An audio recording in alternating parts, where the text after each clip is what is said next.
Hola amigos de la red, luego de unas semanas que me tomé de receso, me reincorporo hoy para analizar la situación del país y algunos aspectos de la situación internacional, como he venido haciendo en los últimos meses. Me acompañan aquí en el estudio Ramón Arias y estamos aquí en Visión Global, www.visionglobal.net.be. Les recuerdo que mi Twitter personal es @TrinoMárquezC y el de la emisora es Visión Global 1. El 1 es el número. Bueno, después de haber estado, como les decía hace unos segundos, unas semanas de receso, me gustaría poder compartir con ustedes el análisis de algunos de los aspectos más importantes que están ocurriendo, sobre todo en el nivel que más angustia a la gente, que es el nivel económico y social. Los problemas del país siguen agudizándose de manera dramática y la respuesta del gobierno es prácticamente inexistente. Escogieron la vía de los controles, del control social, de la hegemonía comunicacional y de la hegemonía en todos los planos de la vida social del país, y la represión. La represión que viene acompañada con un conjunto muy grande, notable, de amenazas. Aquí el ejercicio de la oposición está condenado a la amenaza de forma continua por parte del régimen.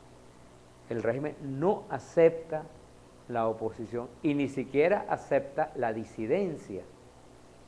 Yo distingo entre una cosa y otra porque una cosa es ser opositor, por ejemplo, como soy yo, que no comparto en absoluto el proyecto socialista del gobierno, el proyecto procubano del gobierno del régimen actual, y otra cosa es quienes, compartiendo las líneas básicas del proyecto, no pueden tener ningún grado de diferencia, ni grado de disidencia con relación a lo que señala el gobierno. Bueno, pues este régimen no admite ni la oposición ni la disidencia. A los opositores nos amenaza de forma continua, nos descalifica, nos llama agentes del imperialismo y utiliza los insultos y los denuedos más agresivos contra nosotros, cosa que no se ve sino en los regímenes dictatoriales y en los regímenes totalitarios. Y con la disidencia pues hace exactamente lo mismo. Aquella persona que dentro del chavismo se permite algún grado de crítica, algún grado de disentimiento sobre las líneas centrales o sobre alguna de las políticas, ya sean económicas, sociales o culturales del gobierno, queda inmediatamente relegado. Bueno, esa enorme susceptibilidad del gobierno y esa capacidad de esa continua práctica de estar amenazando está asociada a la debilidad extrema de un gobierno que es ilegítimo y que se ha puesto al margen de la Constitución. Pero sobre todo de un gobierno que no sabe qué hacer con la situación económica y social del país, que no sabe qué hacer con la inflación, con el desabastecimiento, con la escasez, con la inseguridad personal que es pavorosa. En Caracas todos los días ocurren hechos realmente deplorables. Niños, jóvenes que mueren por una bala perdida que algún gatillo alegre disparó, o que muere en un asalto, o que muere en un atraco, o que muere en cualquier tipo de hecho violento. Este es el pan nuestro de cada día, la violencia. Y el gobierno no sabe qué hacer con la violencia. El ministro de Relaciones Interiores, diseñó el plan Patria Segura y resulta que el plan Patria Segura ha sido en realidad el plan Patria Insegura, porque no cede el número de delitos, no cede el número de muertes violentas, no cede el número de atracos y sobre todo de un fenómeno que se ha convertido ya en una industria nacional, especialmente en algunas de las más importantes ciudades del país, que son los secuestros express. Aquí cualquier ciudadano, cualquiera, no tiene por qué ser un millonario, un rico o uno de los hijos de los amos del valle, no, cualquier ciudadano está expuesto a ser víctima de un secuestro express por parte muchas veces de gente que trabaja en los servicios de seguridad del Estado, porque lamentablemente nuestros cuerpos de seguridad, nuestras policías están corrompidas, están perforadas por el virus, por el cáncer de la corrupción. Los policías alegan, y lo alegan incluso de manera abierta, desembosada, que ellos tienen que recurrir a ese tipo de prácticas criminales y delictivas porque reciben muy bajos salarios. Bueno, esa no puede ser la excusa para convertirse en delincuente y para utilizar el arma de reglamento para delinquir, porque no solamente los policías están muy mal pagados en Venezuela, la inmensa mayoría de los venezolanos hoy está muy mal pagada, y esa no puede ser entonces la excusa para convertirse en delincuente. Pasa que, bueno, algunos de los miembros de los cuerpos de seguridad, no, por supuesto, no voy a decir que todos, ni siquiera voy a decir que la mayoría, pero una buena parte de los delitos que se están cometiendo en el país y algunos de los secuestros express los están cometiendo agentes de seguridad, gente que trabaja para los cuerpos de seguridad del Estado. ¿Y qué hace el gobierno? ¿Qué hace el alto gobierno frente a este hecho deplorable? Absolutamente nada. Dice que son inventos de la oposición, que esto es parte de la guerra sucia que tiene la oposición contra el gobierno. Y allí se queda, no hace nada para depurar los cuerpos policiales, para profesionalizarlos, para mejorar su sueldo, para elevar la imagen tan decaída que tienen los cuerpos de seguridad en el país. Bueno, por allí está el tema de la inseguridad personal, frente al cual el gobierno no tiene ninguna respuesta coherente, ningún plan que no sean esas cosas espasmódicas que instrumenta de vez en cuando, como el plan Patria Segura. Bueno, sobre el problema de la inflación, el desabastecimiento y la escasez, bueno, allí sí está totalmente perdido. El desabastecimiento, la inflación y la escasez están asociadas a la caída, está asociada en realidad a varios factores. Uno es la caída de la producción interna, de la producción nacional. Ahora estamos palpando de manera dramática qué significa que en Venezuela se hayan cerrado más de 7.000 industrias a lo largo de estos 15 años que tiene este gobierno tan nefasto. 7.000 industrias, que se hayan cerrado más de 60.000 negocios de distinto tipo, comercios y pequeñas fábricas. Ahora estamos viendo lo que significa que se hayan expropiado más de 4 millones de hectáreas, muchas de las cuales estaban produciendo con altos niveles de rendimiento. Ahora significa que se haya decapitado a la agroindustria y que hoy no tengamos agroindustria en el país, ni tengamos agricultura, ni tengamos cría, y que estemos obligados a importar productos, carne, de Uruguay, de Argentina, de Paraguay. Bueno, allí están los resultados de haber destruido la industria nacional.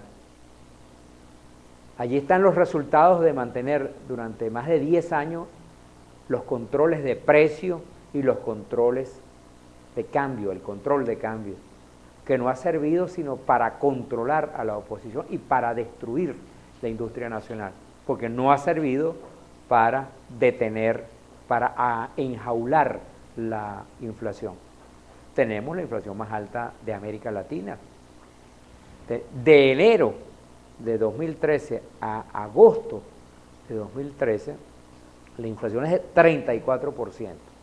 Es el doble de la inflación prevista por el gobierno para todo el año 2013. El gobierno había previsto una inflación de 17 puntos, de 17%, y ya llevamos 34% y falta todavía el último cuatrimestre del año, que suele ser, el último cuatrimestre suele ser muy inflacionario porque se pagan los aguinaldos, se pagan las bonificaciones de fin de año y en 2013 tenemos la coyuntura de las elecciones del 8 de diciembre para las cuales seguramente el gobierno de Maduro, que es un botarata, pondrá a circular miles y millones de bolívares que entrarán a competir por los pocos productos que existen en el mercado.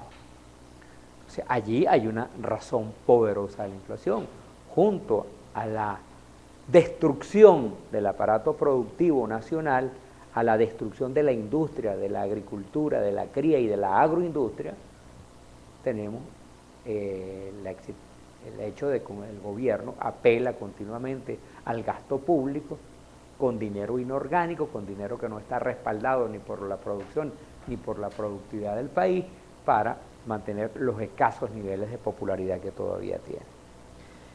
Ese es un factor, ese es un componente de la crisis que ha desatado esta inflación.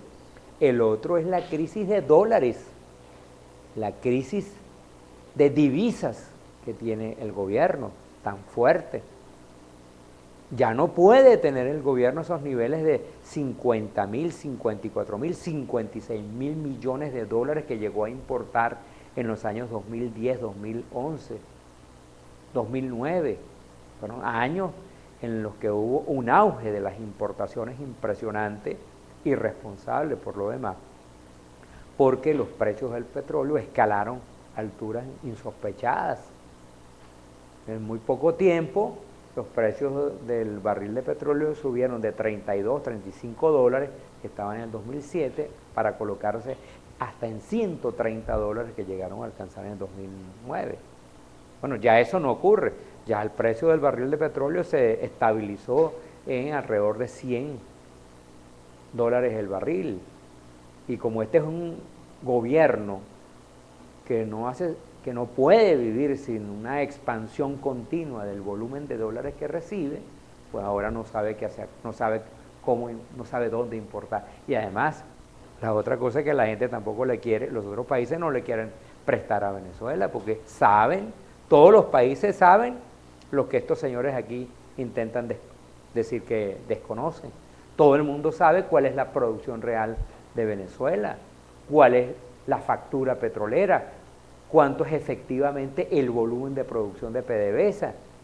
Todos los países saben, porque simplemente con ingresar en la página web de la OPEP o del Instituto de la Agencia Internacional de Energía se puede dar cuenta cualquier ciudadano, cualquier investigador, cualquier gobierno o cualquier empresario de cuál es el volumen de ventas del país. Y los vendedores saben que que el gobierno de Venezuela está en una crisis de divisas. Entonces, Venezuela perdió la capacidad importadora y ya no puede reducir la inflación sobre la base de las importaciones voluminosas que antes hacía. Frente a esa crisis de divisas, ¿qué puede hacer el gobierno? Nadie sabe. Allí Merentes hace unos días,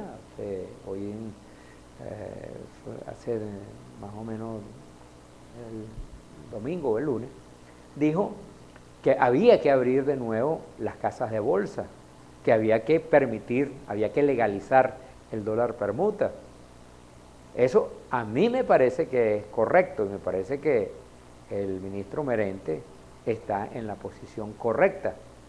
Ahora, ¿de dónde van a salir los dólares para abastecer la demanda. ¿Quién les va a entregar los dólares a esas casas de cambio que puedan recuperarse? ¿Dónde están esos dólares? Venezuela no está exportando absolutamente nada sino petróleo. Y la producción de petróleo ha caído.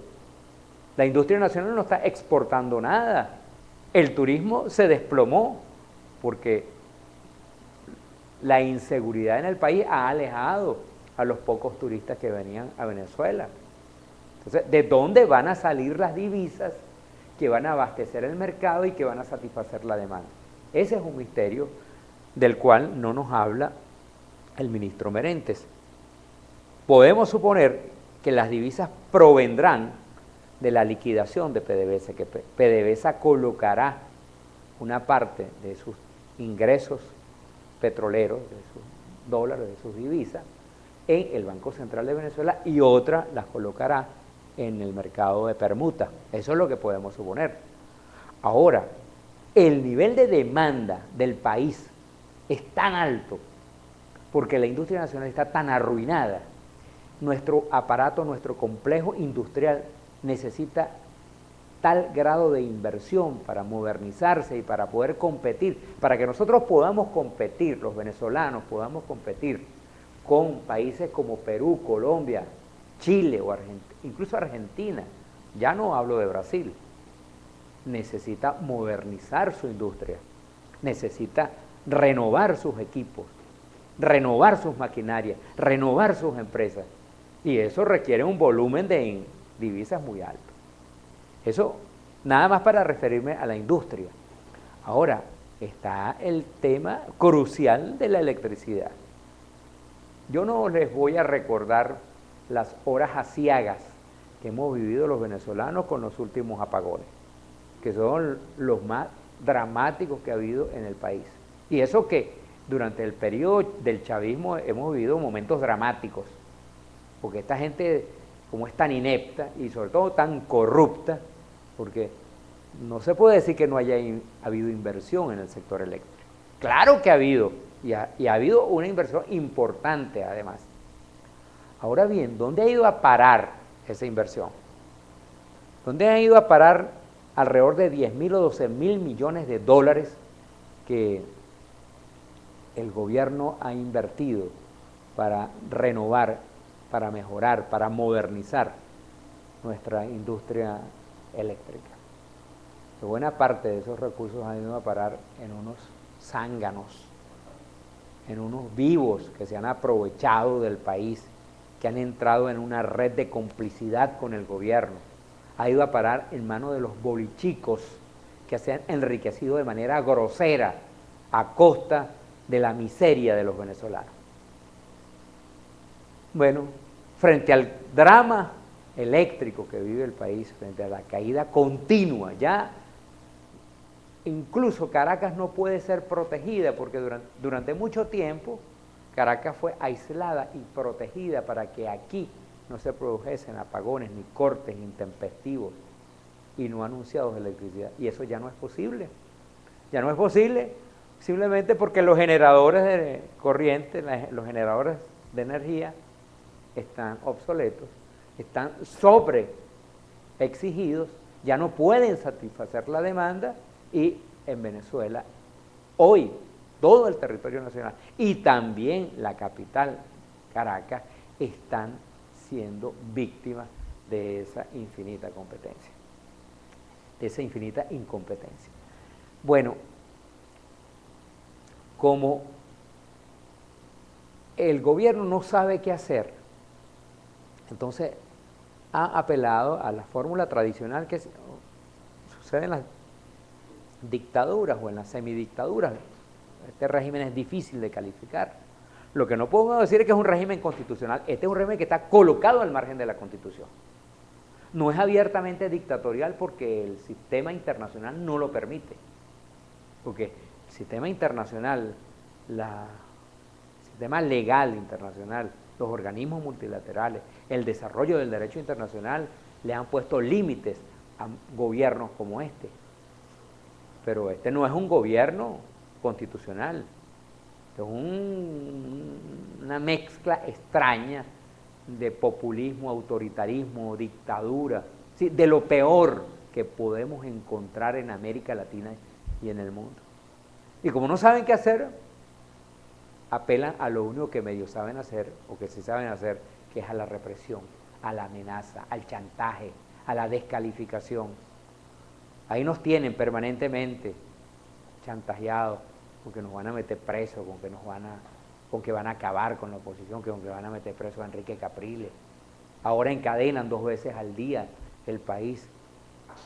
Violan la Constitución de una manera descarada, utilizan las cadenas para agredir a las personas que no pueden defenderse. Bueno, eso es lo que está ocurriendo, pero hay una buena noticia. El 8 de diciembre vienen las elecciones municipales.